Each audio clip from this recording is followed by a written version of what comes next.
সচিবালয়ের প্রধান ফটক দিয়ে ঢুকতে প্রথমেই পড়ে 7 নম্বর ভবন। বুধবার দিবাগত রাত 1:50 ভবনটিতে আগুন লাগে। 6 ঘন্টা পর বৃহস্পতিবার সকাল 8টার দিকে আগুন নিয়ন্ত্রণে আনে ফায়ার সার্ভিস। আগুন নেভানোর জন্য ফায়ার সার্ভিসের 2টি টার্নটেবল লেডার সচিবালয়ের ভেতরে ঢুকতে পেরেছে বলে জানা গেছে। আগুন নেভাতে গিয়ে তাদের পদে পদে প্রতিবন্ধকতার মুখে পড়তে হয়েছে বলছেন ফায়ার সার্ভিসের কর্মীরা। বিশেষ করে বড় গাড়িগুলি ঢুকানো কঠিন ছিল। সচিবালয়ের ফটক দিয়ে ফায়ার সার্ভিসের গাড়ি ভেতরে ঢোকাতে বেশ বেগ পেতে হয়েছে বলেও জানান তারা। কর্মকর্তারা জানান, সচিবালয়ে ঢোকার মোট ফটক 5টি, তবে ফায়ার সার্ভিসের গাড়ি ঢোকার ফটক আছে মাত্র 2টি।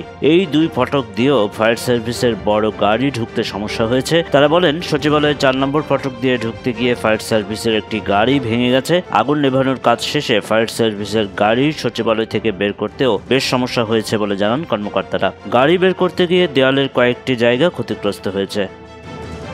কর্মকর্তারা বলেন, আগুন ছড়িয়ে পড়ার একটি বড় কারণ হলো মন্ত্রণালয়গুলো কাঠ দিয়ে সৌন্দর্য বর্ধনের কাজ করেছে। এটি যখন করা হয় তখন নিষেধ করা হয়েছিল, কিন্তু কাঠ দিয়েই সৌন্দর্য বর্ধনের কাজ করা হয়। এছাড়া মন্ত্রণালয়ের প্রতিটি রুম ছিল বন্ধ, তালা ভেঙে জানালা ভেঙে ভেতরে ঢুকতে হয়েছে।